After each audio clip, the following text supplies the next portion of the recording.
Again, we here for another episode of Sports Talk with DesPain with yours truly. And of course, it's NBA season still to this day. And I have my brother E-Man from the Mr. Vincent podcast. Look, my brother, thank you for joining me for another episode. Yes, sir. You already know. We got it. What brother to be in the finals. So it's only right. We got to link up. Yes, sir. And before we get into a quick recap of, I want to say it's a quick recap because it's only 14. There was only 4 teams left at that time in 2 series. But are you surprised about this outcome of this finals that we're about to have? Not necessarily, considering like James Harden's fraudulent playoff track record that we have, and obviously what happened in the Western Conference, or in terms of like the injuries that piled up for OKC. It's not too surprising.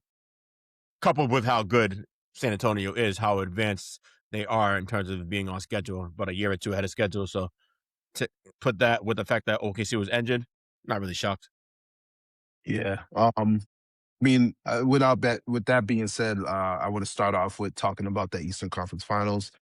When we last spoke, believe both series were concluded 2 games with the Spurs Thunder 1-1, and then the Knicks were up 2-0. In that Eastern Conference Finals, obviously it was a sweep. What impressed you the most about the Knicks in this series? And mind you, before I even get your answer, it's been confirmed in the books statistically. This is the greatest 10-game run of all time, or maybe not even all time, since Lou Alcindor when he was with the Bucks. The greatest 10-game span of a team, postseason or regular season, which is the craziest thing I've ever heard. We're in 2026 where offense comes off as much easier throughout these last few years. And it's now we're seeing the greatest run of a team in a 10-game span, whether it be a regular season or postseason. What about the Knicks that's like been impressing you the most, like seeing how it goes? And I know you said you're not very impressed about the Knicks, and most people who are like either Western Conference fans like yourself, like you're a Lakers fan, or most people who are not very sold on how the New York Knicks are. How do you feel about their run so far? Well, I mean, to be positive, I would say I am impressed by their ability to adapt to the new system that Mike Brown has instilled in this team after all those years under Tom Thibodeau. They were very Brunson-centric, dribbling a lot, isolation, heavy dribbling. Well, now we have more ball movement going on in this offense. So I am impressed with that. Also with Cat, too, him being a playmaker, evolving into this playmaker over the course of this series, this playoff run. That's been an integral part to them being so dominant in the postseason. So I would say I'm really impressed with that. And to go along with their depth, they technically do have a shot, regardless if they played OKC or playing San Antonio. They can make it a competitive series. I do think. I don't know if that would say the same about that. I don't know if I would say the same if it was under the Thibodeau regime. But I think that they can actually make it a series. Okay. I agree with you on that. Like I remember when we were recording, I was like, I'll pick the Knicks in 5. I think you said the same thing. We both picked the Knicks in 5, gentlemen sweep, but they ended in 4. And I picked the Cavs because I was being stubborn because I wanted them Right. to win. I'm sorry, my fault. Yeah, and rightfully so, because I did the same thing with the Timberwolves the previous round, where I was like, that was my pick preseason for them to go to the finals. Then what's crazy, man? Like the both of us kind of were close. We both had the Thunder going far. I did have Timberwolves going far in a personal bias way, but I didn't see any kind of like I didn't see any prediction where I was picking San Antonio. I didn't expect the San Antonio Spurs to go this far. I did expect the Knicks to go this far only because the Knicks had the same trajectory as the Celtics of 2022. You get that you're just a team building yourself to beat other teams in your conference, and then the next step is to go to the finals. And I mean, I agree with you. Like Mike Brown did a great job. I when they made that hire, thought it was going to be a good hire nonetheless because I saw how he coached that Kings team, and that Kings team was relatively young for the most part, and it was led by Fox and Sabonis, but he knows how to coach offense. Know that Took the Warriors 7 games in 2023. So, and I think he was coach of the year that exactly. season, if I remember correctly. He was the coach of the year. You're right. I agree. So he was coach of the year, and he was a catalyst of that run for that team, which I think they were like initially they were I want to say they were I forget what seed they were because I can't recall if the Warriors were a top seed or a playing team because the Warriors, except for that the year that they went to the championship, they were playing a playing eligible team most years. Yeah, But I yeah, can't like remember. yeah, I remember when that series happened. I think we did a pod about that too. I think we both picked the Warriors to win it in 7 anyways, just because that was like I felt like that was a mano y mano series. Like they equaled out pretty well, but the equalizer was always going to be Steph at the end of the day. And the game was in Golden State. No, the game was in Sacramento, I think. Yeah, the game 7 was in Sacramento because I think the Yeah, Kings were the higher seed. Game 7 was a sack town. Yep. But experience always wins at the end of the day. But going back to the Knicks, I'm highly impressed about their run. I've been talking about them most of the year. It's not because I can't, I'm not a fan of I'm not a New York fan. I will never be a New York fan of You any got New York you got team. that right. I'm happy for their fan base because I think they're the most loyal fan base in all of basketball. So they haven't won a championship. That fan base hasn't won a championship since the '70s, and we're talking about young, old, our age group. They've seen a lot of struggle with that franchise, and they've been loyal to the T. And mind you, the NBA decided to move Jersey to Brooklyn to kind of force fans to kind of choose a side, and it didn't work. Knicks fans are always going to be Knicks fans at the end of the day, and they took over the Lakers lore. Like the Lakers were known for having the stardom at the games and the just the excitement and the forum used to be the shit. You feel me? Like the forum used to be the place to be. You saw Jack Nicholson, you saw name it. No matter who it is, you always saw the creme de la creme of Hollywood. But New York is bringing out all the hitters. Like they making sure they get the right people there. Spike hasn't left his seat since God knows when. And this team is, I'll be honest, like this team is likable. Like this is not a team you look at them and like, oh, I don't like Brunson. You can't say you don't like Brunson. You can't say you don't like. You could say what you want about Paul Anthony Towns, but I think this is his best season as a Knick, as an NBA player. Not even a Knick, as an NBA player because he seems like a better you mentioned that like he became a better playmaker. And we're gonna get into that conversation about the finals soon. But he seems like like a better playmaker in this system. And then of course, like a lot of good or very great role players. I don't know if I could call OG Anunoby a role player, but I think he's like a young Kawhi, bro. Like he really has a lot of Kawhi attributes. Josh Hart. If you liked what Alex Caruso did for the Thunder, he is that times 10, in my opinion, without the 3-point shot. Like he can do a lot of everything for the Knicks. And I think the biggest thing I mentioned, I think preseason with the Knicks was that their offseason acquisitions for the bench with Clarkson, for example, and they did get like what's old boy from France? I can't remember his name. Yeah, Garson Yeah, but Yabusele, whatever his name is. They did get him, but they traded his ass away. Didn't matter. They ended up getting Alvarado. They ended up having, Mitchell Robinson's healthy for once, even though he broke his pinky. He'll be all right. Like, I was listening to Alden East on the radio last night. And he was like, yo, get out of here with that broken pinky shit, man. Tape that up. Go play some ball. You got 7 games at the very most that you got to play. Like, get out there. What's the point of that surgery? But if he's healthy enough to play ball, in which I think his issues was always the lower extremities, like I think he's going to be very effective in this upcoming series. But they just got a lot of guys, and of course, what's his name? Light skinned bull, like what's his name? Alvarado? Nah. Jordan Clarkson?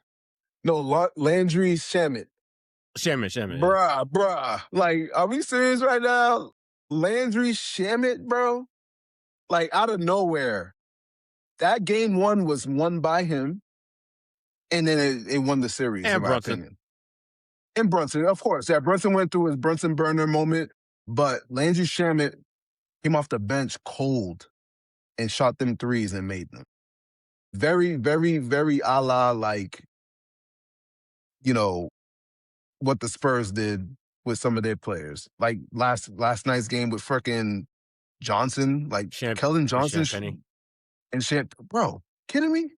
Like, but that's the thing. Big games, even though the big players, the star players, superstar players have to step up, you need a role player to step up. So that's why, kind of getting off topic, like when I see Rich Paul talking about, oh, Scottie Pippen was just as important to Jordan's championship as Jordan was, or if Jordan would be 0-6 without Scottie Pippen, like no shit, Sherlock. Yeah. Obviously, he needs Scottie Pippen, bro. He can't score Scottie Pippen's numbers. You know what I'm saying?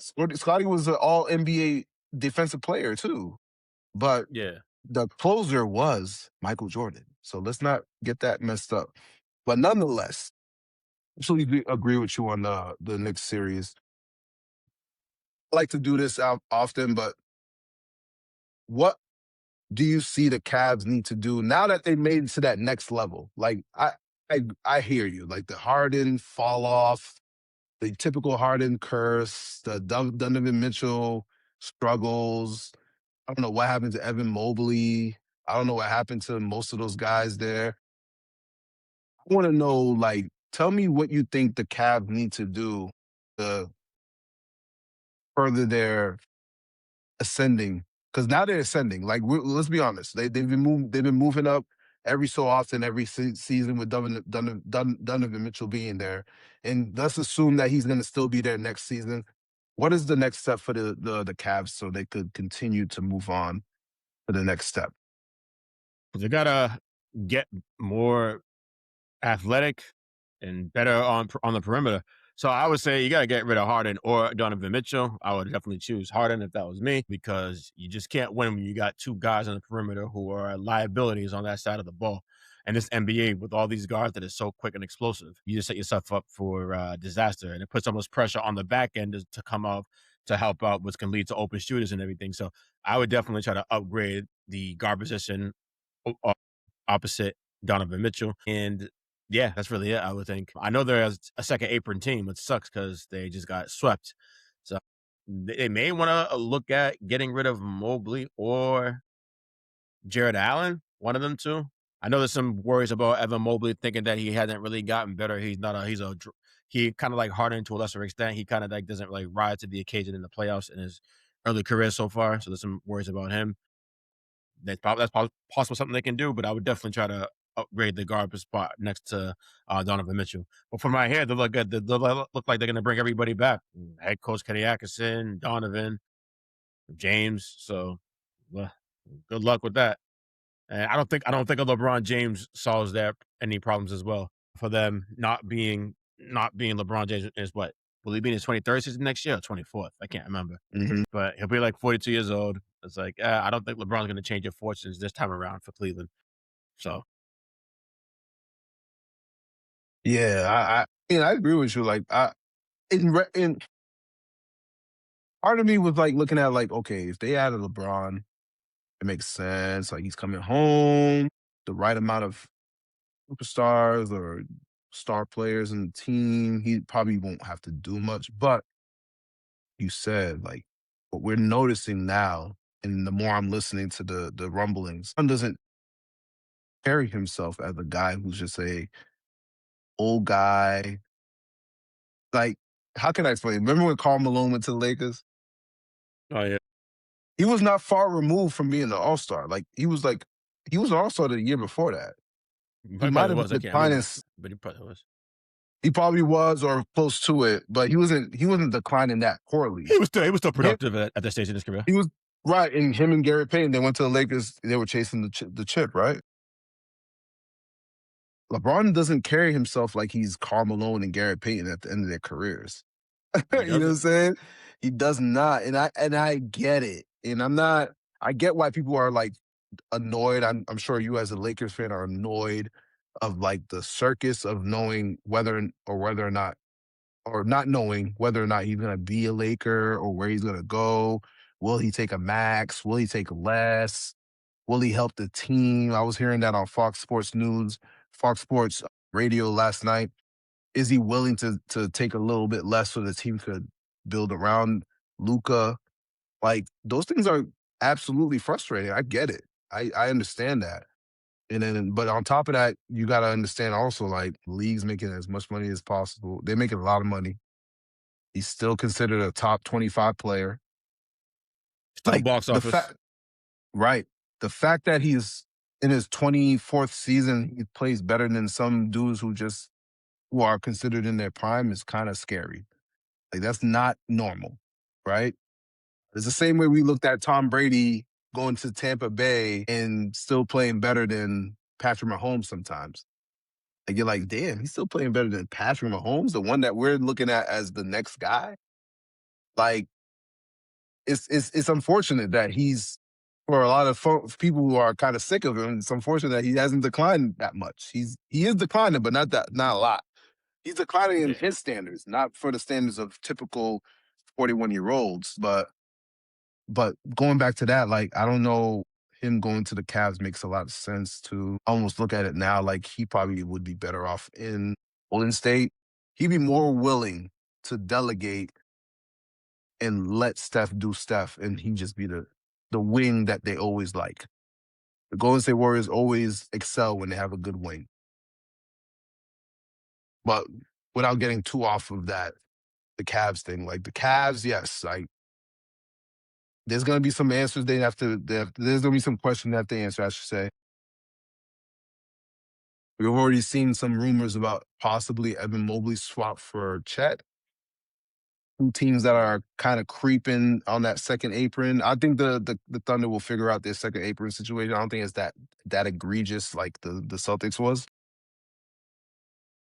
But the Cavs are definitely in a situation where they have to figure it out. Like, yes, Harden, are you keeping him? More, it's sounding like they're gonna keep him and extend him. For how much? I don't know.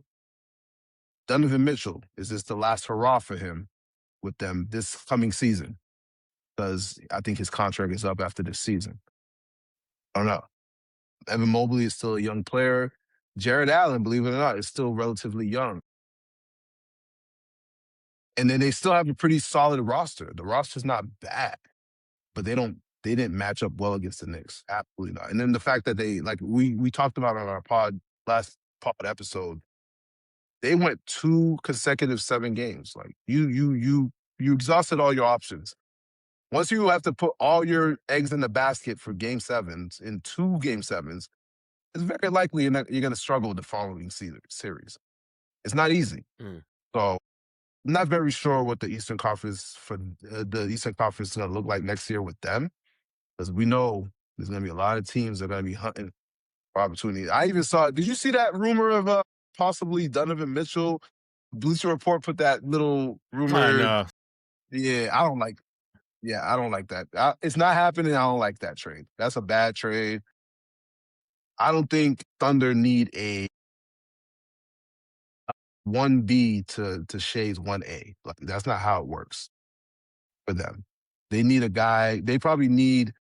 We'll get to them. I shouldn't even get talked about it right now. We'll get to them eventually. But if anything, if I was the Cavs, I was talking to one of my coworkers today. If I was the Cavs, if I really want to move away from Donovan Mitchell, would trade for Ant Davis, excuse me, and a pick. I'm focused on my future. I'm focused on my now. You'll have Harden, and you might have to flex it out and just get Jared Allen out of it. Or unless you think Mobley is expandable and you could get something good for Mobley, whether it be, you know, Giannis, or whether you think you get Chet. At the end of the day, I think Ant wants to be in a winning situation. That would be not a bad situation for him to play with Harden, and then let Donovan Mitchell. I think Donovan Mitchell is one of those broken players too. Go somewhere where you have less expectation. Play with Trey. Play with Sar. Play with the number one pick. Y'all gonna be still on TV. You know what I'm saying? You might get credit for making that city relevant. Go there. Enjoy. You were in Utah chilling, and with Gobert, you could go back to another low-key situation and chill again. Since a ring is a ring to you. You feel me? So from what he said in his statement, let him be. You feel me? So I don't know.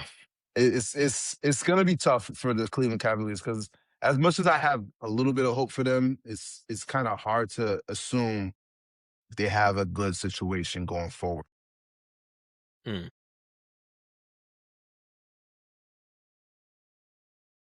So besides all that, I talked a little bit too much about that because that series was a nothing series to us. Like it was over in four. Like we knew the Knicks were the better team. We knew the Cavs didn't have the legs for that series. But let's get to the series that went seven. Before we get into too much in-depth stuff, how'd you feel about how that series ended? It You just see, sucks, man. yeah, Just and I'm sorry to the people who are still living underwater or up in space, under a rock, in bikini bottom with SpongeBob. I don't know.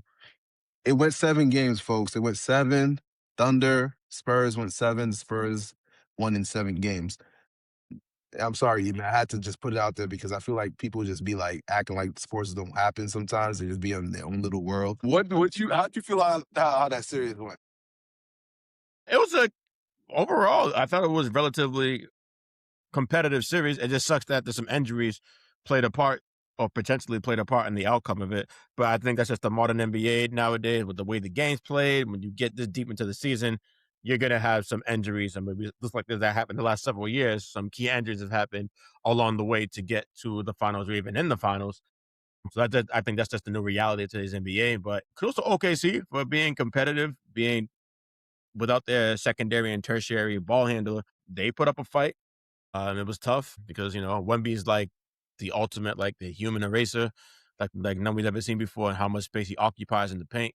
And then along with those young guards like Castle, Harper, even De'Aaron Fox still young too. So they definitely skipped the line in terms of like, oh, you gotta like go through heartaches to get to the promised land and everything. Nope. First season together, that young core and their first playoffs together, I should say, they get to the finals and have a chance to win it, which would be like unprecedented, I think. So yeah, overall, I thought it was a good Western Finals. We had some dramatic finishes. Well, the one dramatic finish in Game 1, and then a very competitive Game 7. Game 7 is usually to me are like real sloppy and guys are crazy inefficient, like the star players. But I thought that was probably Shai's best game of the series, and Wemby wasn't no slouch either last night too. So I thought it was a good series.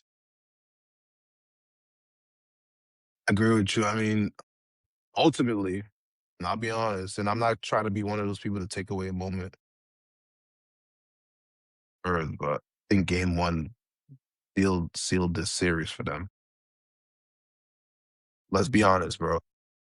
Yeah, it probably did. That if that Wemby three never happened, what were we talking about right now? We're talking about Thunder Knicks game one, June 3rd. We really are Yeah, because the Thunder won 2 games after that game, so that means they would have been up 3-0, hypothetically speaking, which no generally team's ever come means back you from. won that. Never team has come back. No NBA team has ever came back from that. We've seen it in NHL. No NBA team has ever come from that deficit, and that would have fit the narrative for experience over novice. But that game one just proved like Wemby is, like you said, the ultimate human eraser. He does it on both ends. Like when people talk about two-way player, I can only think of a handful. Him. Matter of fact, they might not be no handfuls, bro. That might be a couple of them dudes. I mean, unless you know some dudes other than them two that could give you 30 and 30 points and then lock down your best player, I don't know who else, bro. It's hard out here. Like, it's not when you have those type of players on your teams, even when you feel like you're down, you're gonna feel confident that you could be somewhere. And then on top of that, the young man definitely has balls. Like, ain't gonna lie to you, pause. Like, he definitely like part of me as an old head, like we old heads, let's be honest. Me and you, we got on the Mhm. old head status for some I of got these all the young grades right dudes. here. Yeah. I got the salt and my pepper too, you feel me? Mhm. But for these young cats, like he's like a 90s player, man. He's emotional about the win. Like, remember when we watched the 90s when teams were winning, bro, it doesn't matter if it was a quarterfinals, semifinals, conference finals. Those are those are grinds. People don't realize how much of a grind going through a playoff series in basketball.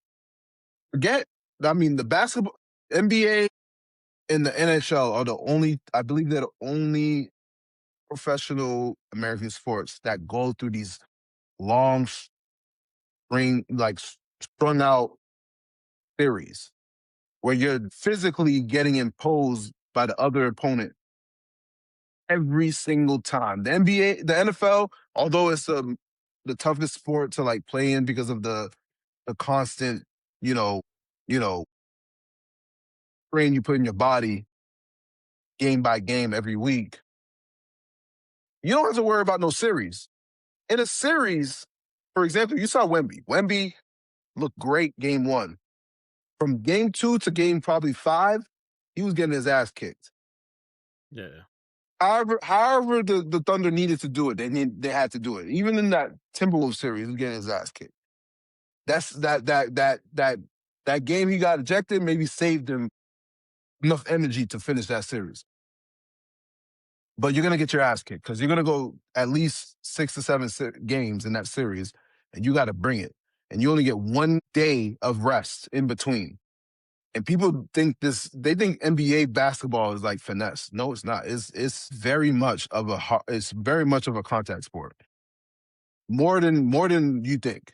So Yes. for him being a young guy who has still is in the progress of building more muscle, building more weight, he still doesn't have the balance to withstand a lot of the turmoil he has to deal with in the paint and so on. So I give him a lot of props. Like, I definitely give him a lot of praise. It's impressive to see he's what 22 years old. Yeah. 22, bro. And I saw somebody on Twitter talk like comparing him to Tim Duncan. No, don't compare him to Timmy. Timmy Timmy was did not 4 years in college. right. Timmy did 4 years in college. He had his mentor still on the team, which was David Robinson.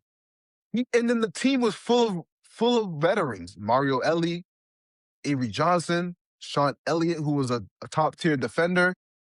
You didn't have to do much as Tim Duncan. You just have to be Timmy. You just have to be Tim Duncan. You just have to be a big fundamental. That's all you had to be in that series against the Knicks in a short season with David Robinson, who's a former MVP.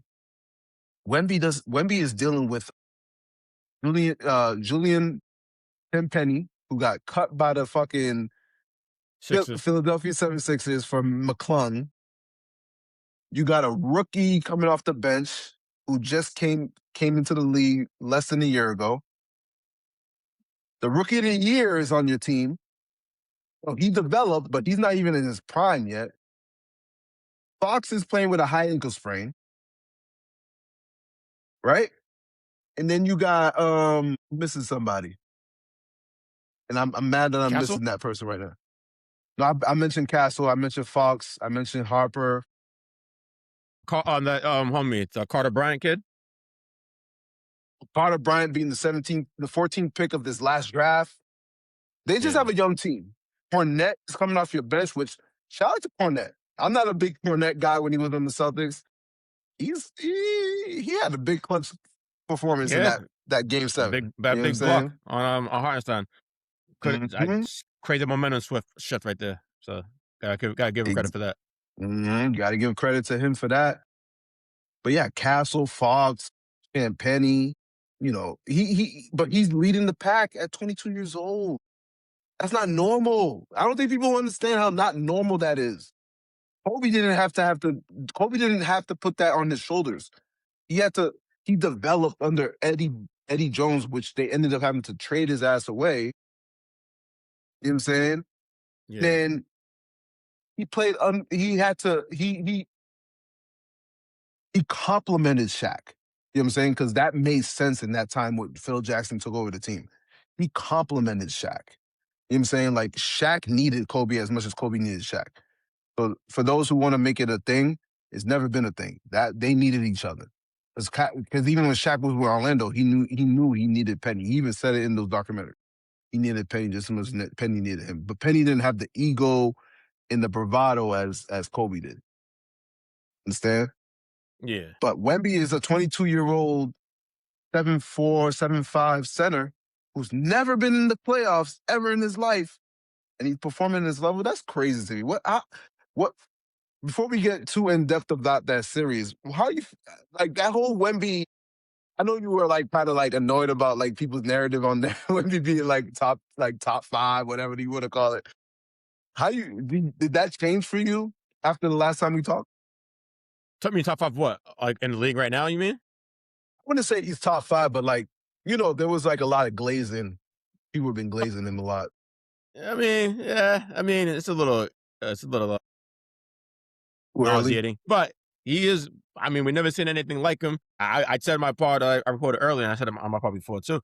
I mean, if he wins a championship in his first go around in the playoffs, I mean, I think that once his career is all said and done, that's going to go a long way in determining where he ranks in the hierarchy of all time greats. Because I don't know anybody who's done that before in their first playoff series, Hmm. winning a championship while being the best player, like the undoubtedly best player on that team.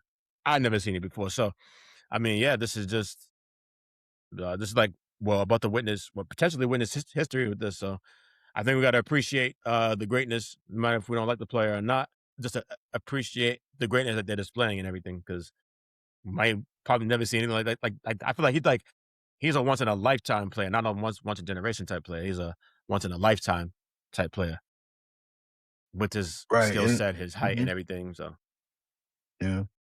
And of course, I think we got spoiled, man. We got spoiled by seeing like two of the best managed franchises in the NBA. And Presti and what he's done with the Thunder, in which I'll be honest with you, man, like I think this L didn't make them worse, it made them better. I think the Thunder are gonna how be so? I know the second apron conversation has been floating around online. I think it's just scary because they got 2 first rounders that they could float around and potentially move up or trade them around and get whoever they want. They're flexible enough and they're not stubborn enough to not to move away from certain players. They got replacements to certain veterans laid up to a certain tier. They're deep. When you have a deep team like they did, there's a potential of continuing what you have with your best player who's the MVP of the NBA being in his prime. So it looks just like the Lakers when they went. Remember when the Lakers lost to the Celtics and then they won back-to-back championships? It's very similar. Kobe obviously was like he was getting close to the end of his prime, but he had the right pieces around him, and they had to make moves so they could beat a Celtics team or beat a Orlando team. They had to make the necessary moves to win those series. OKC is still young. That's a very, very young team. And it's like you really have to block them from making certain moves. Who's to say they can't get Kawhi Leonard? Who's to say they can't get Evan Mobley? Who's to say they can't get we mentioned the Donovan Mitchell trade. Who's to say they can't get LeBron? Who's to say they can't get none of these guys? They can. They can mix Yeah, I like mean, Sam I Presti. don't I don't Sam think they should, Presti's not a slouch. I don't think they would go those routes, but they can because they could put together the best trade package if they wanted to. But I don't think they would do Hmm. that. Yeah, I don't think so either. I think they'll stand packed, and I think If anything, that owner will Or be try to get willing to somebody who's pay the tax. closer to their current roster's timeline from an age standpoint. They would try to do and get somebody who's like relatively off has Oh, a good contract. right. And for those who don't think straight about the situation, I don't have all the details about how the second apron, first apron shit works, but it really comes down to whether or not your owner is willing to pay the penalties and lose the picks and all that stuff. If you ask me if the Thunder are willing to, I think the way they position themselves, they probably will be. I mean, you're a low market team in the sense of in comparison to others. You're gonna do whatever you can to continue to let that boat ride out until those guys get close to their 30s. There's a big difference between what they got going on and what the Celtics got going on. The Celtics got guys, their best two players are closer to 30 than they are to 20. And then Mhm. the rest of their team is older. Yeah. So you have to you made those mistakes by making those deals and giving people raises and stuff. So KC has some flexibility, but Yeah, I mean, OKC and San Antonio, like I said, they had two of their best players or two of their best three or whatever, five players. But so I think they're going to be in the mix again. I think San Antonio and OKC, this is like the beginning of the rivalry. So I can see them playing in the mhm. conference final for the next 3 times out of the next 5 years. I can see based on how the teams are currently constructed and how much pieces, how much flexibility they have, and all the assets they have. So it's just the beginning of the rivalry. And I guess we're kind of talking about the post playoffs run for OKC and what they would do in the offseason potentially. But with that being said, with the Spurs, what makes you think that got them over the hump? Because we know they went down 3-2. What do you think got them over the hump in this series? Because I think for people who are casual or just clicking on social media or clicking at links and stuff like that, they just want to go what makes the what's the funniest narrative and whatnot. What and to you, what you think was the deciding factor of what made them win the next two games into the series? Their relentlessness, their poise for a team that doesn't have much experience to be in that situation, how advanced they are, I think is really what set them apart and helped them propel them to advance to these finals. I have been marveled at that throughout the postseason. I'd say just how they carry themselves and how like they're not getting rattled. Because even though I said that, hey, I think that they probably would have lost had AJ Mitchell and J Dub play, but it doesn't.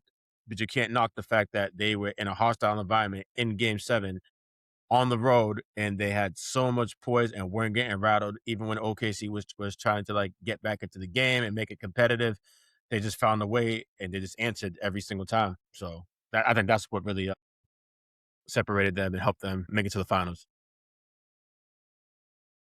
Yeah, I mean, I remember what was it, game two or after game three actually. 'Cause I was busy. I was on the road. I was listening to Sirius Radio. Not Sirius, I was listening to yeah, I was in the Sirius Radio and there was PJ Carlissimo. He was on the ESPN invitation. So he was mentioning solely. And then, matter of fact, bro, to be honest with you, it wasn't even then. It was way back in the Portland series and even in the Minnesota cities series. He figured that the flaw that San Antonio had was 3-point shooting, which in the season, OKC's kryptonite was actually the guards. Guards would shoot the threes pretty well against them. Maybe it's because Lou Dort's perimeter defense was declining. Maybe it was that Shea puts a lot of effort on offense, so he kind of gets a little lazy on the defensive side on the perimeter. I don't know what it was, but they give up a lot of threes. Maybe it's because they were up ahead by a lot. They let teams shoot. That could be it too. But otherwise, he made a great point about San Antonio. Like they need to shoot the three ball better because I think they struggled in the first 3 games, 3-4 games shooting the three.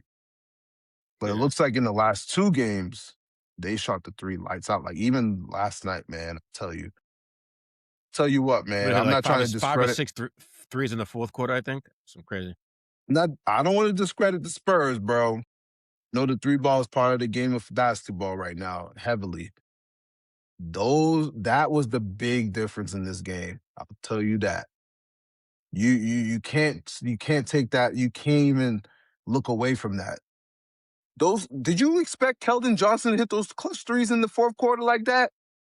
Nah, he's been shaky all Bruh, season, Mr. 6 Man of the Year. bruh, And he delivered when it mattered you most. shit. Dog, he hit. I remember it was. I think Carson Casey Wallace hit a three that put them down by 2. I think it was some shit like that, or down by 3. I was like, oh, this game's about to be tight at the end. Okay, let's go. Next minute, next possession, he's Keldon Johnson hitting the fucking three in the top of the key. I was like, oh, I expect maybe like, Wemby. Because Fox. let's be honest, if it's not Wemby, Vassell, or Champagny, nobody's really shooting the three on that team. Not on a consistent basis. Thunder really have a lot of three-point shooters. They have McCain, they have Caruso, they have Casey Wallace, Isaiah Joe, Jalen Williams. I'm not even talking about J Dub. I'm talking about tall Jalen Williams. They could hit the three. When he's feeling good, we'll talk about him in a little bit. They have a lot of three-point shooters on that OKC team, but that's the thing about the OKC that's special. They don't need the three to win, but they needed that three to win that game. They did not hit the threes when it mattered. And they couldn't When you turn over go to say San Antonio last night, which is big part of how they win is forcing a lot of ball turnovers, getting out in transition. They Yep, couldn't get that done last night. exactly. You're right. But when you see Keldon Johnson, and it's not to short him, minimize what he does. He's a good player. He's a great player. 6 Man of the Year. He stepped up when it mattered. Those 6 points in that fourth quarter mattered more than anything. He shot a corner three. He shot the top of the key or the corner three on them. It's tough, man. Like, what can you do? It's a backbreaker when you see the guy you less expect to make the three-point shot that in the clutch, making those shots. And they did a good job neutralizing Wemby in the clutch. Like, they didn't make him be the reason why they lost. He was missing free throws, all that stuff. Castle didn't do much in the fourth quarter. Harper had his moments too, which shout out to him, like a rookie playing like a goddamn veteran. Like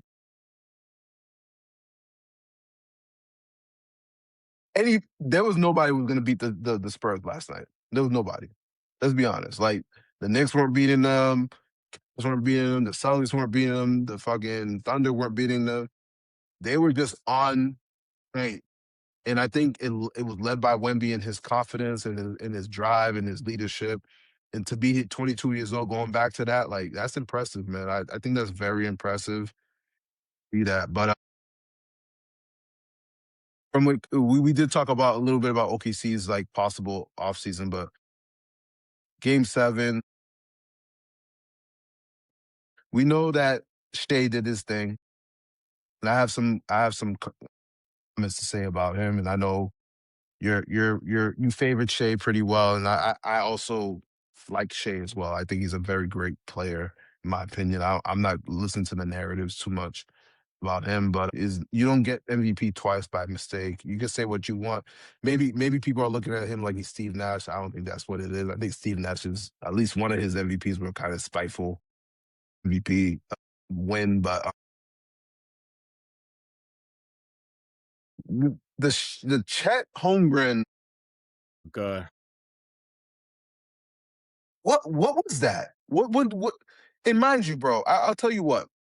Some colorful words to say about him, but because I love my pod and I know I use my pod to enlighten the athlete, and I want people to appreciate these professional athletes because I think they deserve grace. Because you and I, we work 9 to 5s, we work jobs that we have to deal with public. They have to also deal with the fans and public too, and I'd rather do what I do before whatever they do, because if I see people talking about me online every day about some shit, I'm ready to crash out. I'm sure of it. So I give more power to them. Maybe not KD because he has to make a fake account to talk shit. But bro, that what happened there? Like, what? It's just throwing me off. Like, at the end of the day, it just comes off as he was the difference, and it sucks that to look at it like that. But he was. Yeah, man. I saw the box score. I'm like, what? 1 for 2 for 4 points in a game 7. You only attempted 2 shots, and I think I seen that that is the fewest shots attempted for a player who played over 30 minutes in a game 7 in history. I mean, that's just unacceptable, man. You can't justify that. You can't. There's no way you can like make a case for him or why he was so timid. All NBA, third team this year, first team all defense, runner up to Victor for defensive player of the year. And damn, man, like I would not be mad if Sam Presti and them thinking, hey, man, we might have to like really analyze this guy in the offseason and how he fits into our plans for the future. Because yeah, Wemby's going to be that roadblock for the foreseeable future. And if you're going to play like that and be that timid, man, they might have to move on and try to upgrade that spot. It's sad though, because Chet is a talented player, not a bum. I wouldn't say that. You just can't do that when you're already down. The MVP showed up and played one of the best games of his postseason career. So you got to come along and help him for the ride. And I just think that there's some things he's a little bit timid with. His shot is just so slow, where they could easily close out to contest and make him put the ball on the floor. So I think that that was probably a bad matchup for Chet, just because like the lack of athleticism compared to the opposition what the Spurs have at their disposal. But still, you got to give more effort than that and just come to play in that situation. So, I mean, he's going to be crucified all summer, probably into the next season, and probably until after the postseason concludes next year, because that was bad. Yeah, and I'll be honest with you, I watched the majority of that. I watched all that game. I didn't realize how bad he played until I saw that they were down by 11. I was like, wait a minute, down by 11. Like, Wemby's getting locked up, seeing other people shoot the three and all that. And then I'm like, I see Chet out there. And you know what, I think honestly the most disappointing part about it is not it's not that he can't defend Wemby, because I don't think a lot of people can defend him, even whether you're his same height or not. I think he's just a very unique 7-footer. Like, that's not a normal 7-footer. He plays like a guard. Yeah, He plays like a guard.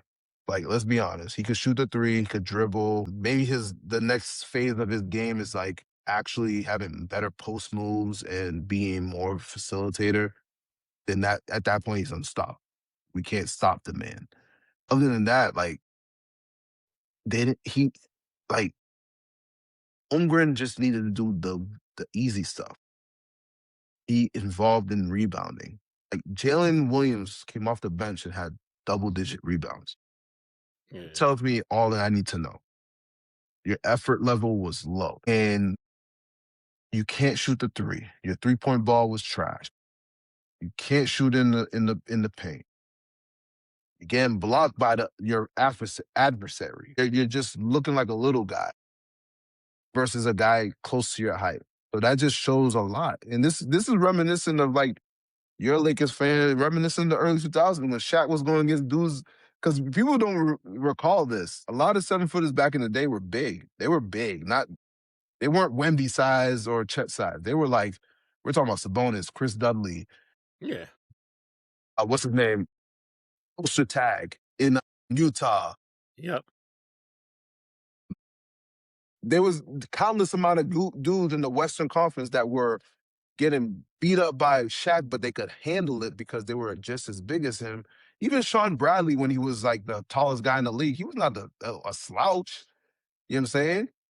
And I remember Shaq saying his biggest op was Austin Reeves. Not Austin Reeves.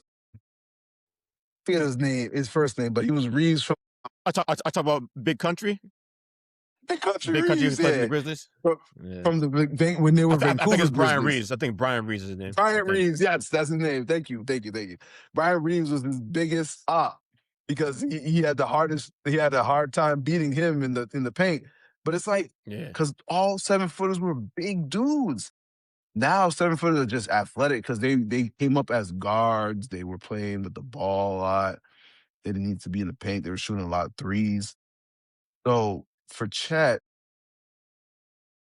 and I said it on Twitter today. I was like, he might have to really study a lot of Anthony Town type of IQ.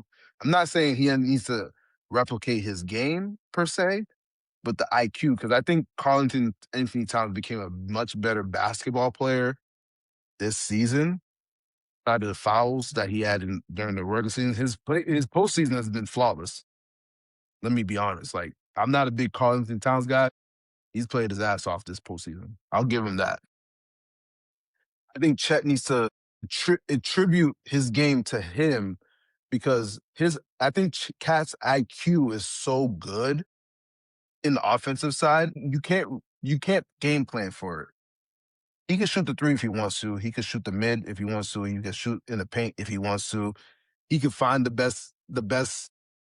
He can get the right pass out if he wants to. And the one thing I like about Karl-Anthony Towns is that I think he thinks rebound. He thinks about the rebound more than he thinks about the shot.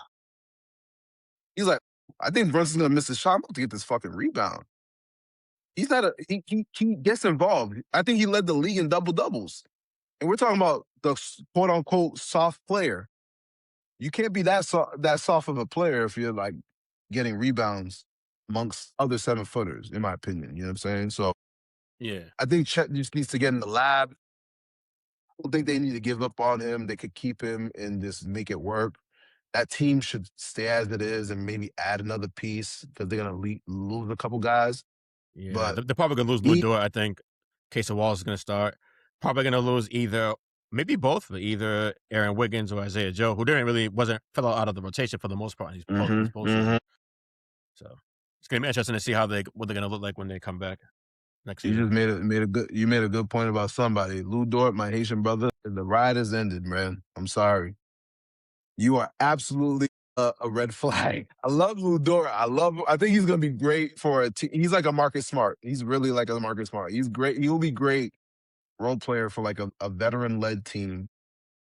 But man, that brother he's a detriment to what they're trying to do right now. Like also like Yeah, he was terrible offensively in the series. yeah. Caruso had to be in that game more often. Case and Wallace started over him this game. Like, and again, like I mentioned, Thunder have just a lot of pieces like that are a little bit better than him. Like his defense is not the same. He's like Draymond Green now. Like it sucks to say that. He is very much like a Draymond type player, and which is not a bad thing. You could go somewhere and be that guy. But I don't think this is what the Thunder need. They need a guy who's who's a little bit younger, who's a little bit more athletic, who's willing to. And I don't know. I ain't Nah, gonna take that away from him. He's not that old. He's probably not even 25 yet. Ooh, Go look it up right now. Lou Dort. I don't think he's that old. 25? He's like Probably. 28, 29. Oh, 27. Sorry. Yeah. Just But turned I'm just 27. saying, like, I'm not taking that away from him. I'm just saying he is a good piece, but Yeah. maybe not for what because they're gonna get younger. They have to because of the whole cap situation, all that. Yep. And for what he's owed, like it's not worth it. Because what he brings to the table is not making sense anymore. But I like Lou Dort. I do like Lou Yeah, I Dort. like him. I think that this was a Just bad for his, series. That was an awful series for him. Awful. yeah. Very bad. But sorry. So the player I was thinking about when I was talking about the Spurs was Devin Vassell, and he's actually my favorite San Antonio Spurs on that team. Outside of Wemby, he's Yeah. my favorite. Outside and besides Johnson, he's been there since 2020, I think it was. He was like a Yeah. top pick Yep. for them. Lottery pick. Bro, they did it right over there. And I'm impressed. I'm excited to see this. You and I picked Thunder in 7.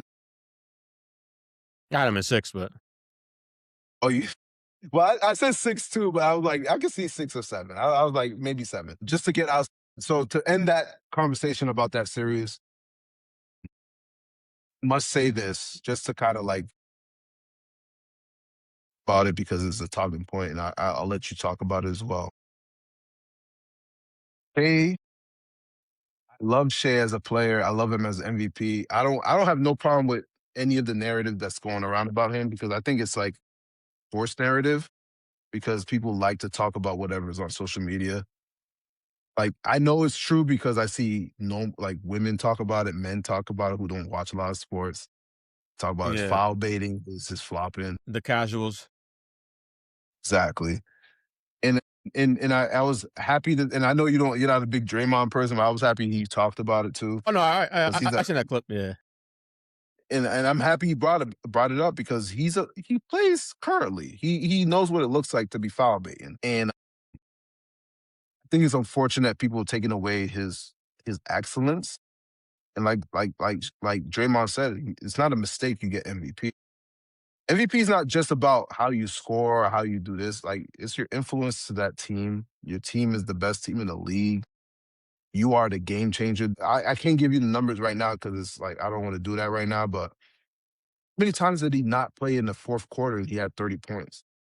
Like, yeah. let's like people are forgetting how good this guy played. But it's this the playoffs obviously show some uncertainties, like not uncertainty, they show a little bit of the flaws of officiating because he will foul bait, and most great players do. Like And most I will players in say NBA history who are elite. Yeah, right, and I will say this from my last time I recorded, like I'm not sitting here to say like the game is great when I see guys doing that. Yeah, of course you want to see guys play through shit, right? But the game of basketball, the game, any sport, you're trying to manipulate the fucking officiating. Play competitive flag. I know that's like nothing to people, but I'm when I see the ref and I make eye contact, I'm like, yo, ref, what the hell is this? Like, I know, but when I see a certain ref, I know what I can do. So when it comes to basketball, when you play ball, bro, like you know what a ref is willing to call and not willing to call. And you gotta take advantage. But I think what he messed up at, and I'll be honest, is that he was selling it too much. And I mm. heard on Fox Sports Radio today, which I agree with them, and I was impressed that they brought that up. It was Kerry Rose and Monsieur Palacios. Shout out to them because I like listening to them on the radio on the weekends. They brought up a good point. They were like, the big difference, because Brunson does the same thing, folks, ladies and gentlemen, Brunson does the same thing. And I remember last year, somebody was like, did Brunson grow out of his hair so he can show that he's like, when he jerks his head back, like he's getting fouled? People say these things, right? Folks, they were like, yo, I think the mistake he made was that he was selling the foul without looking to complete the shot versus just selling the foul. You understand what I'm saying? Because there was, Yeah. when I was thinking back at it, I was like, you know what? There was some games, like game 5, maybe game 6, where it was like, yeah, he might have been fouled, but he was selling it so hard that the refs were like, yeah, nah, we're not gonna call that shit, bro. You're not going to the foul line today. Like he could have just went and got the bucket because guess what? If you didn't get the call, you at least got the two. You understand? So I think a little bit of it is like he got a little too much more involved in trying to be part of the gamemanship with the refs than actually doing what he did last night, where he was like, so there was a period of time where he was nuclear. He shot a three. He ran the paint and got a two-hand dunk. He was shooting step back fadeaways. Like he was doing some crazy shit that's typical Shai, which people forget this is how great he is. He could do shit Yeah. like that. But I think and they mentioned that on the radio, like he bought into that narrative that he is a foul baiter. So he took advantage, he was trying to take more advantage of it. And it's like, yeah, maybe you shouldn't have. You're a Patriot fan. Tom Brady is one of the greatest of all time. He knew Yeah. when to sell the fucking roughing the quarterback with that shit. You know what I'm saying? So it's like, Yeah. if you're a wide receiver, you know how to sell when you're getting held. Athletes are not dumb, bro. They know what ref is gonna call, whatever.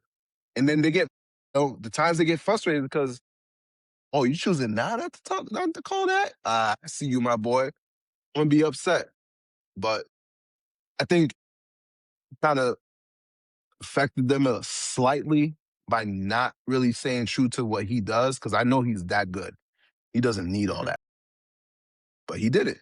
So a lot of casuals, like you mentioned before, they soaked it up. They love to like give him a hard time about that. And now they saying this is unwatchable.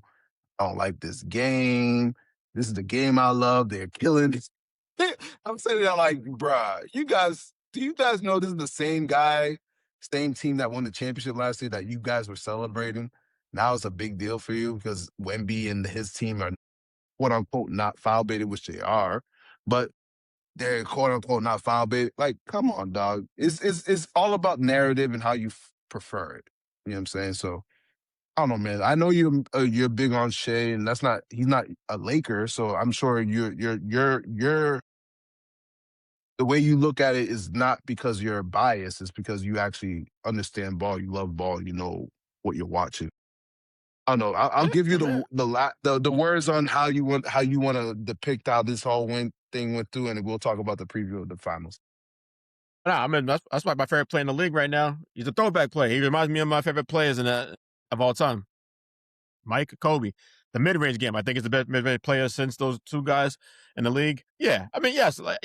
Now, everybody, like we talked about, everybody, I think, well, a lot of the great scorers who are guards in the NBA have tried to draw contact and able to get to the free throw line. That helps you get in a rhythm if you're out of rhythm, and it also like slows the game down, taking the opposition out of rhythm. It's been going on forever. Does he embellish a little bit over embellish sometimes? Yeah, sure. But this is what happens in the NBA as the game evolves. Players get smarter. They find new ways to manipulate the game. It happens. But you can't tell me. I could see D Wade so like drove contact back in the day. KD, they changed the rule because of KD back in the day. Paul Pierce got to the free throw line. James Harden, like, so this is, I think it's just overblown because we've seen guys throughout the history of the league like manipulate the game. It's a game within the game. Guys have gotten to the free throw line and took advantage any chance that they got. The real great scorers in the NBA who are like perimeter players. So yeah, Shai's fine. Shai's already. I mean, Shai's already a Hall of Famer at career ended today. Who's not in the Hall of Fame that has 2 rings? I'm sorry, 2 league MVPs, a Finals MVP, and a championship. So he's already a Hall of Fame. Nah, no bullshit, bro. I like that you mentioned some of the names that you mentioned. Like D Wade was one of those that people talk about as a foul baiter. Because here's the thing: when you're a guard or a small wing, you're gonna sell calls because it's either that the refs don't see that you're getting fouled, and you need to make sure you emphasize it a little bit more, or you're physically imposing the other team as a guard or a smaller wing, and you gotta really show them like, yo, dude is doing like this dude is following me, so you better call this shit. I'm gonna force you to call this right now. Mhm. But like you mentioned, Paul Pierce. Paul Pierce was master of the pump fake and then jump it right into you. And his thing was he completed that shot. You're like, damn, I don't know what am I gonna do? This guy is killing me. You mentioned Dwayne Wade. Who's the other person you mentioned? Paul Pierce, Kevin Durant. They changed the rule. Remember the rip through? KD used to back in OKC his first round. He used to Yeah, do the when rip he through, was like, and rip through with his shot. and then Yeah. they would reward him with free throws. And then a couple of years later, the committee said, "All right, we'll change the rule. You'll get the foul call, but it's going to be side out because it's not a natural shooting motion." So, like, I've seen Right. this done plenty of times by great players. They A long know how time. to work the system, man. Like, So E-Man, I was bored one night. Sometimes I have some sleepless nights, and I would just go through stats because I'm a weirdo like that. Look back 10 years ago. This was the Warriors dynasty time. Guess who led the league in free throw shots? couldn't be Steph. It wasn't Who was Steph it? for sure. It was Kevin KD, Durant. probably. Yeah, that makes sense. Yeah. And mind you, Kevin Durant is the tallest guy usually on the court. He ain't flopping. I think people getting the flopping thing wrong too. Flopping is one thing, selling the shot is the other. But that's a discussion for another time. Obviously, we'll let people carry on with how they want to feel about what it is. But Kevin Durant led the league in foul calls, free throws, meaning he's selling shot. He's selling it because no 7-footer who's shooting from the perimeter is getting fouled that easily. No, you're selling that shit. You know what I'm saying? So he led the league at one point. When Kobe was in his end of his prime, he was top 5 in free throw shots. Allen Iverson was actually leading the league in free throw shots because he was going to the paint.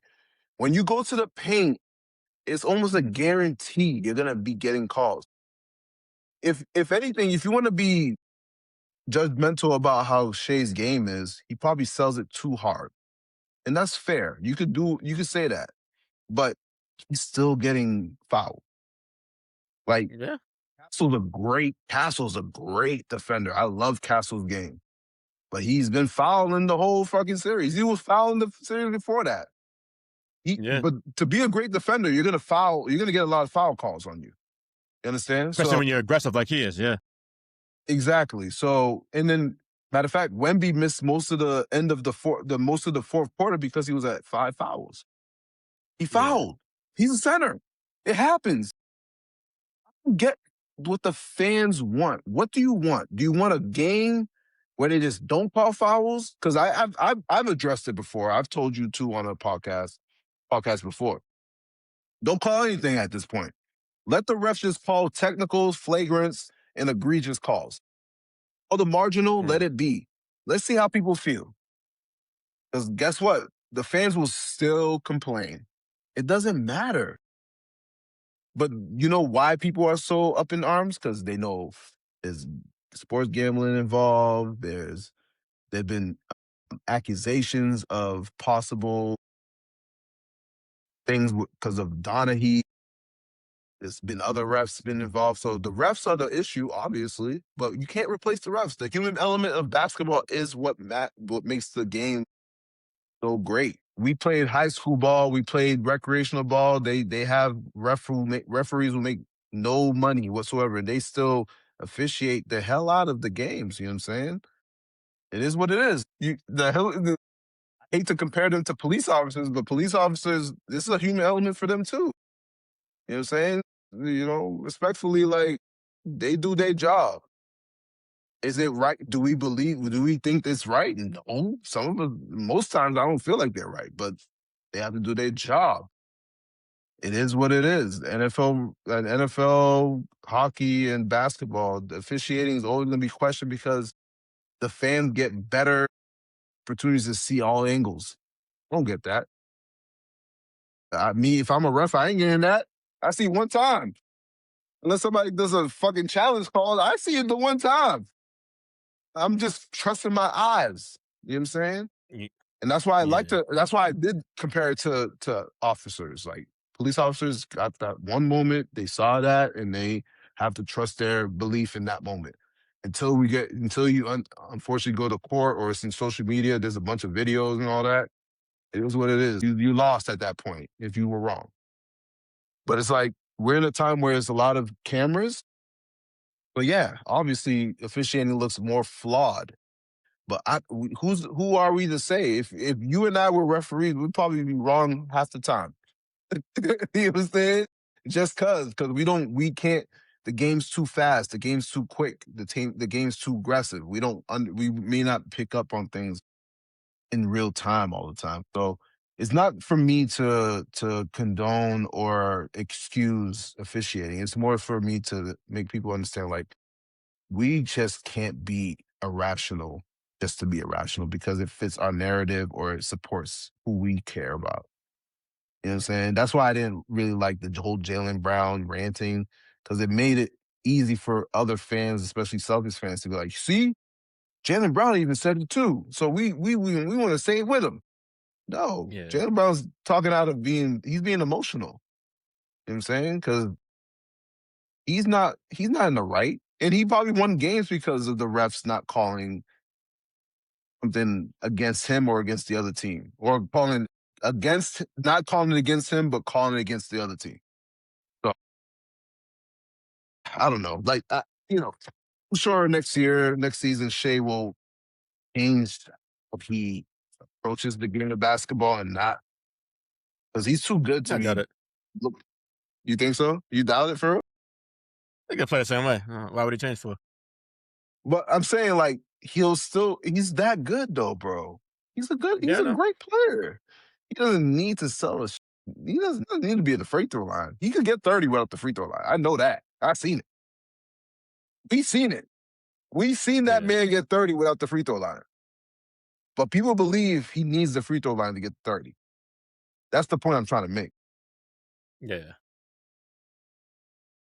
But I don't know. I mean, it's funny. I'll say this before we move on to preview to end this podcast, but preview the final before we end the podcast. But let's be honest. Whose game is easier to watch, him or Luka? Those are my two favorite players in the league, so I love them both. Right. I prefer But I'm just Shai. saying. I like watching Exactly. Shai more because Lucas does a lot of step backs. I like Shai. Shai's more methodical. He's more like, It's smooth. yeah, I feel like he's more methodical. He's like slowly like just kills his opposition. Where like Lucas just straight out like going for the jugular off the rip, but Shai's more Yeah. methodical with it. So I prefer Shai's game more personally.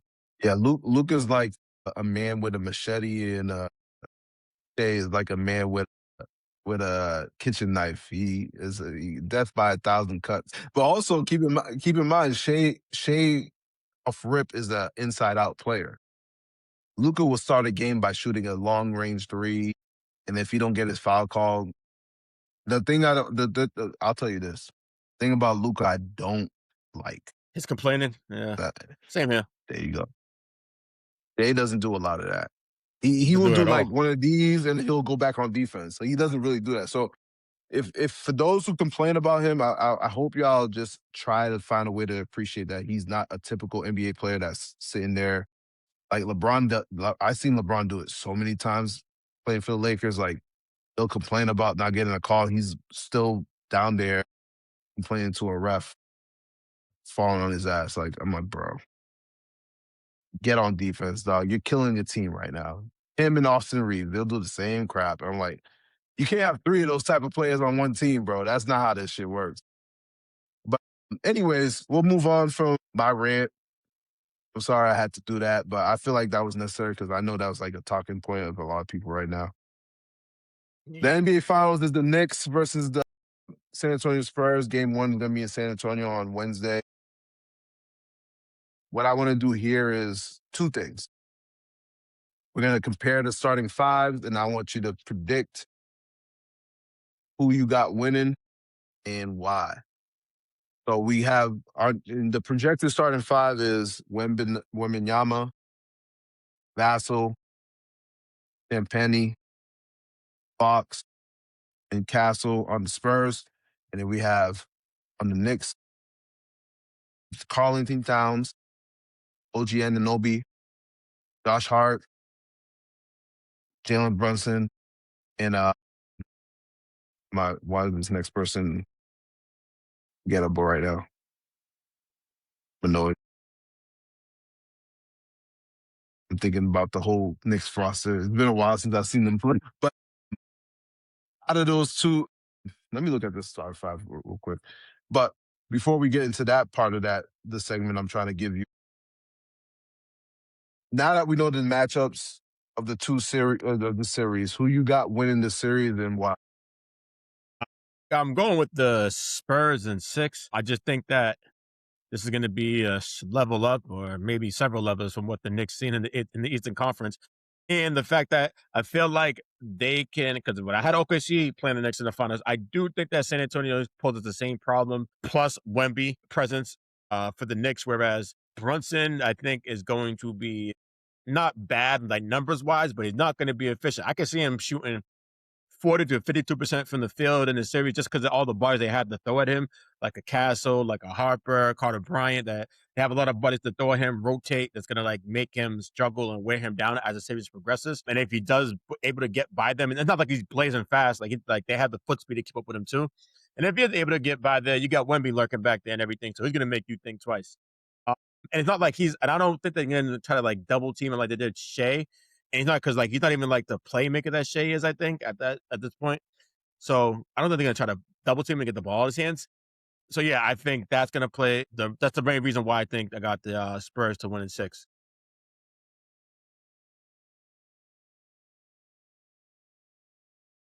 Figured out who the fifth player was. It was Mikal Bridges. I don't know why I forgot his name. So just to give you a little bit of context before I even give my predictions, The Spurs and the Knicks played 3 times this year. One of They those won like 2 matchups were times, the Knicks, yeah, the Knicks won 2 out of 3, including the cup. including the cup, exactly. In the last matchup the 2 teams had, it was in New York, and the Knicks blew out the Spurs, and both teams were in full strength. Yep. I was say Wemby definitely played that game. I believe that was a nationally televised game too, from what I Exactly. remember. And generally most of those Knicks games, especially when it's like a top tier superstar, will be televised. So they definitely had that. That was March 1st for those who don't know. It was 114-89. And obviously we all know like the regular season doesn't matter in the sense, like it does matter, but it doesn't. Those times, like, teams are different, injuries, but like I mentioned, full strength. Like the same roster we've been seeing in the playoffs, it's the exact same roster that we're watching to play each other in that game. So the same starting 5 played on both sides. For me, and we'll get to that last segment, which is like kind of a fun game, and we'll end it. But for me, I look at the series and I'm like, I truly believe it's not gonna be. You said the Spurs in 6, right?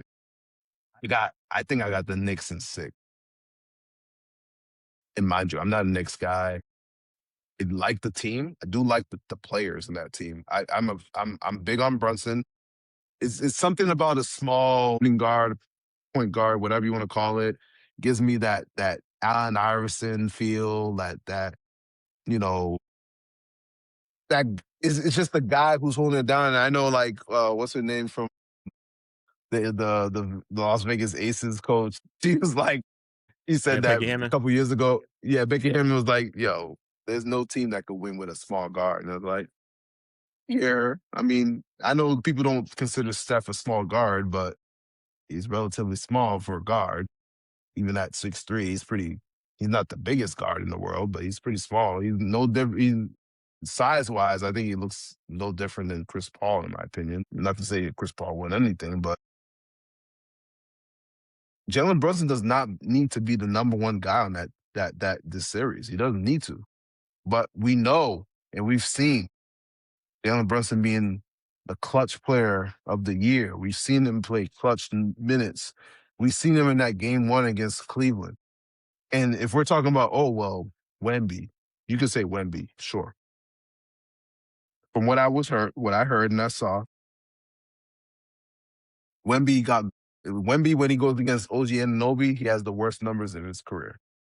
And this is the 3 years he's played in the league. And that was kind of the idea that the Thunder had game 1. They put Caruso on him. They put Dort on him.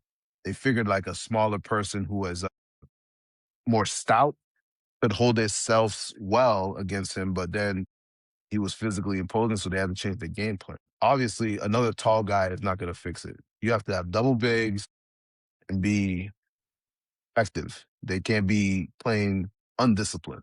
With that being said, I think Cat is a way better offensive threat than Chet Holmgren is. OG Anunoby is probably the best two-way player in both outside of Wemby in this series. And we're talking about he might end up guarding Wemby. He might end up guarding Fox. He might be in. He'll guard everybody. Mikal Bridges is a very good defender, and he will sacrifice his offensive game to be a good to defend. I think the Knicks are just very much of a selfish team, not selfish, unselfish team. They're willing to sacrifice parts of their game to win games. And then if you give them a lead, it's a wrap. Like there's nothing you can really do. You can say this now: the Eastern Conference is just a bunch of teams, the front runners. They just front run and they get at it. But the Knicks, for one, we noticed that in the last 2 playoff years, you can't be up 20 and feel comfortable. You can't. Cleveland saw it. The Celtics saw it last year. You can't just go up 20 and say, "Oh, we good." They'll find a way.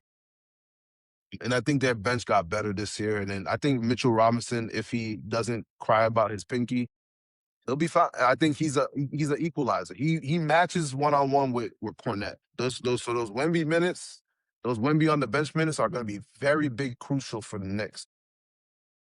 If they win those minutes, it's going to be a long series for the Spurs. Because let's be honest, bro, they're outside of Wemby, they're undersized. Mm-hmm. That's true. In comparison, they're undersized. We could talk about Brunson all day long. Like, oh, you could bully him or whatever, but that's easier said than done. You could trap that kind of player and then still get killed. Because Brunson's he's an intelligent offensive player. He's not one of those where he's like, I'm gonna just hold the ball. Like you said, the Mike Brown changed the offense up where he doesn't have to dribble for 7 to 10 seconds. He knows to get the ball off, or better yet, he'll delegate the ball handling to Josh Hart or Mikal Bridges or OG coming up the court. With that all being said, I think I got the Knicks in 6. Ever since that whole Western Conference was going towards a 7-game, I was like, one of these two teams are going to struggle against the Knicks, man. It's not even about the rest. It's just the fact that the Knicks are just locked the fuck in. Have had the greatest 10-game run in NBA history. Like, it's hard, man. This is not how the Celtics won their championship a couple years ago. This is not the same shit. The Celtics they were fortunate to run into teams that had injuries, and the Dallas Mavericks went through a gauntlet and they were tired by the end of the time they got there.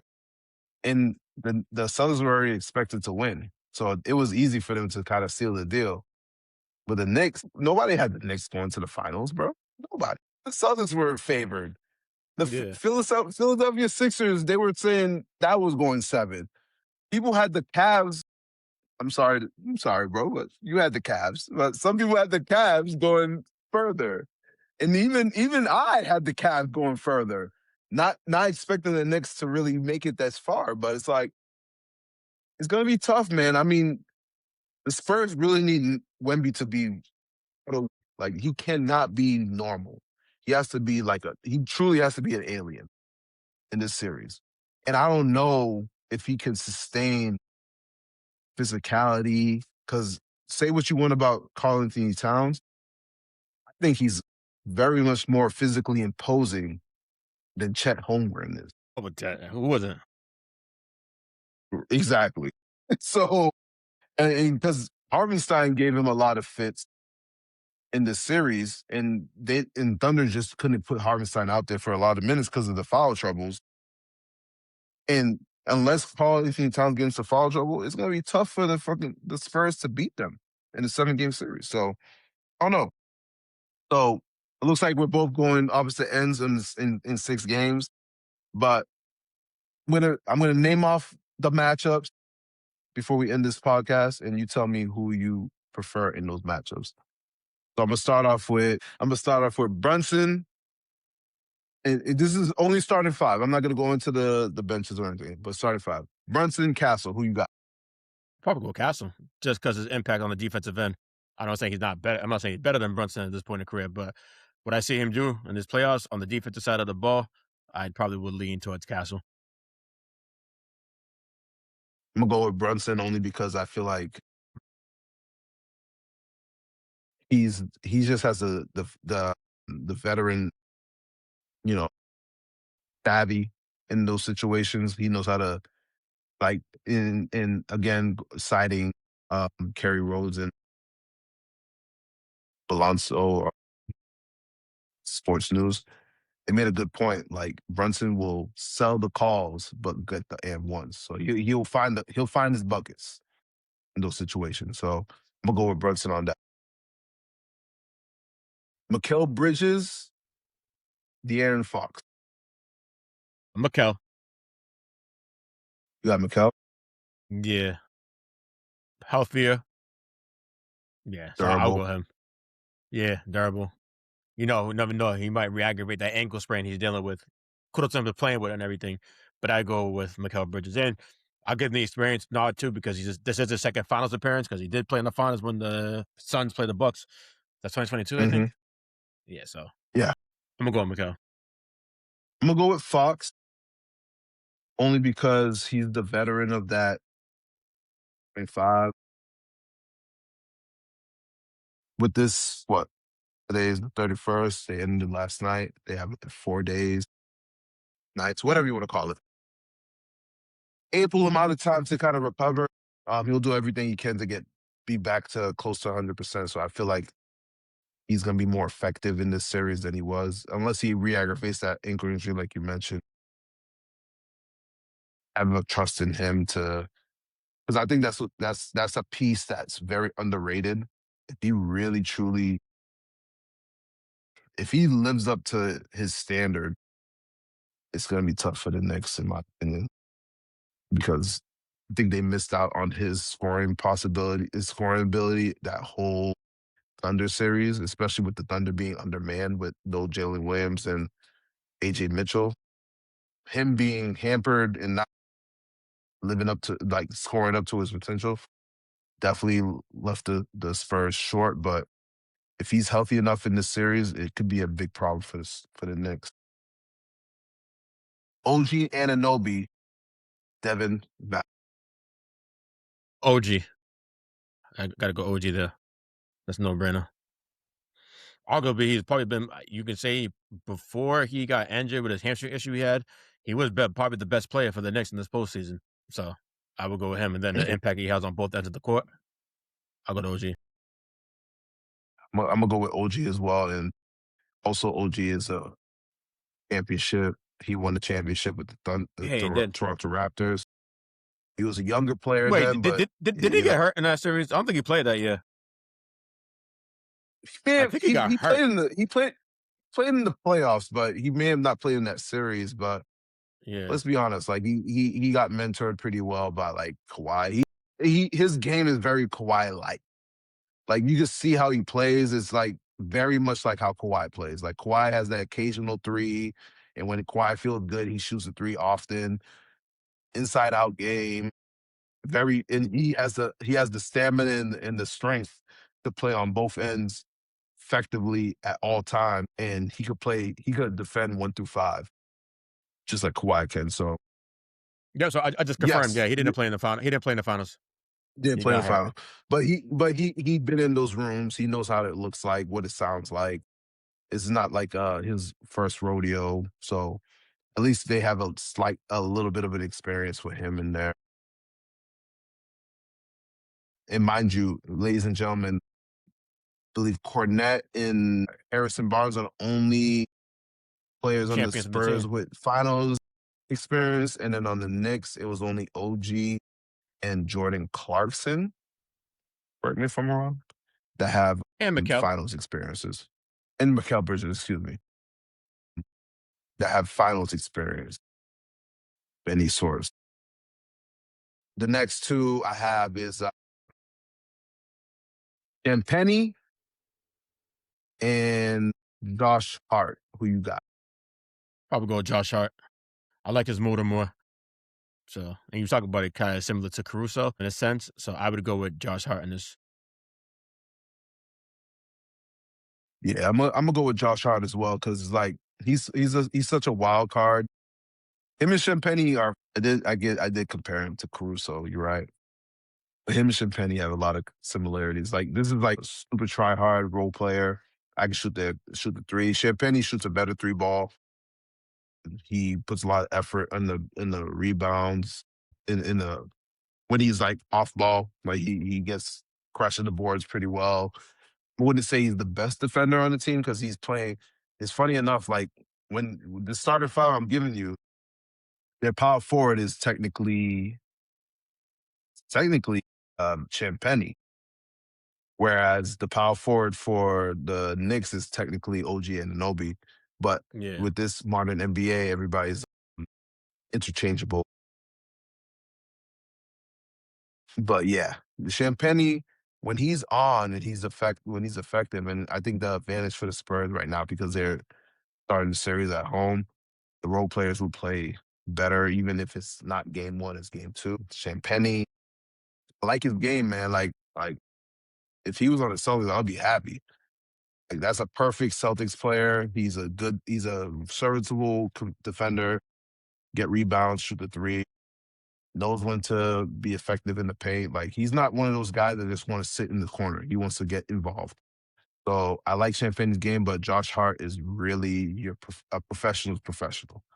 He knows how to play basketball. He plays basketball, bro. Like, at the end of the day, the Knicks are a basketball team. They play basketball. Like, I don't know if analytics is the big part of their game, unlike the Cavs, who talk like as if they were up 2-1 analytically, which is the craziest thing I ever heard in my life.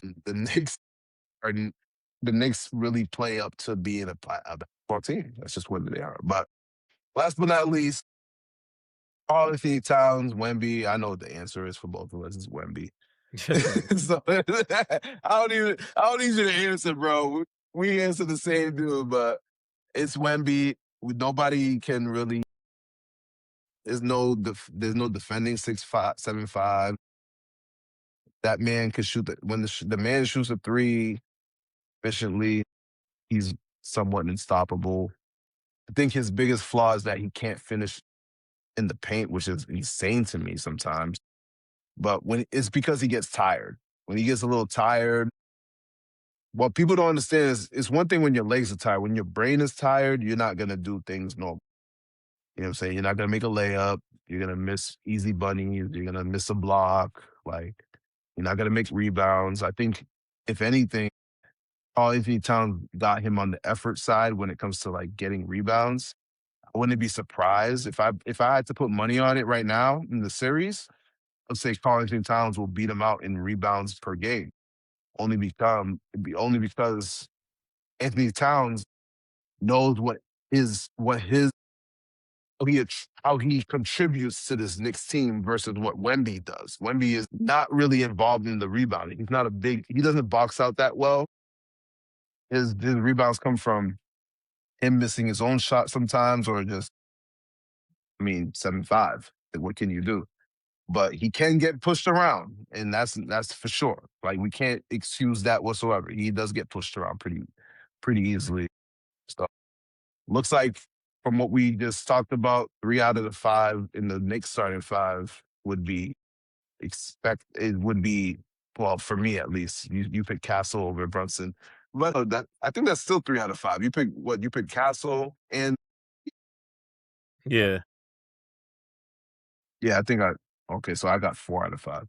So on the books, on paper, the Knicks are starting 5 is a better team than the Spurs. And history normally shows, and as you mentioned, like being a very young team, and we don't really see this often in the NBA where a young team makes it this far and wins a championship. But it'd be impressive to see that they win this chip. Like, I wouldn't be surprised. Both teams are very deserving.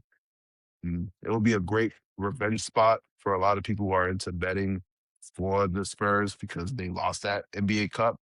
But who am I to be upset if the Knicks win? Like, I'll be sick to see those fans act up. But that Knicks team is not unlikable. It's a very likable team. The Villanova boys, Anthony Towns leaving Minnesota and proving people wrong.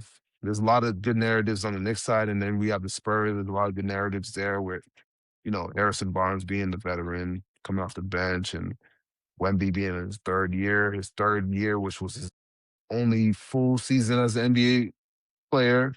And then all those major draft picks like Dylan Harper and you name it. And at the end of the day, the big winner in this is what's his name? Jeremy Sankun or Shankun, Sochin, yeah. who was on. So he's gonna get a ring regardless at the end of the Regardless, yeah. day. So he's the biggest winner in this all. So with all that being said, thank you for everybody for joining us.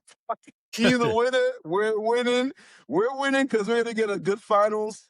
He's winning because he's gonna get a ring regardless. But again, thank you, my brother, for joining me. We'll probably connect after this series is done. I'm sorry this was a long podcast, but we had a lot of stuff to talk about. But give everybody your plug in. I do this all the time, every episode, because appreciate you for taking the time to join me. And I know you have a lot going on, and you're definitely gonna have a lot going on this summer. I want you to eat this summer. I want to see my brothers, you know, excel and do good in their life. Tell people where they could find you and how they could plug you in, and what you got going on for the summer. Yeah. So yeah, my podcast, the Mr. Vincent Podcast. You can find that everywhere you listen to your favorite pods at. Also got the New episode Instagram, out Mr. right now. Well, I got one coming out. I just recorded it today, so I'll put it out probably tomorrow morning. And yeah, the IG, Mr. Vincent Pod. I mean, if you need a photo booth at 360, I got you with that too.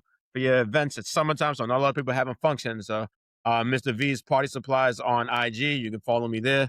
You can reach out to get a quote and book me for your next event. Thank you, thank you. I appreciate you, my brother. Thank you. Whenever I end up having a kid or something like that, I'm gonna holler at you. You know that, right? Hope you know I that. bet. I'll be here. I ain't going away. Yeah, for sure. But I appreciate you for always joining me, bro. Because we do this for the love of it. We could always flake on each other, but we always make time for each other, and I appreciate you for that always. It's never unseen, never unheard. Like you're very attentive, and I appreciate your basketball knowledge. But to everybody, please like, play, and subscribe, and share to whoever is willing to listen to us rant and talk about basketball. NFL season around the corner too, so we're gonna talk about some NFL at some point as well. Yeah, I'm with But it. enjoy the finals, everybody. Make sure you subscribe when you get a chance to our podcast. I'll put his link on the description as well.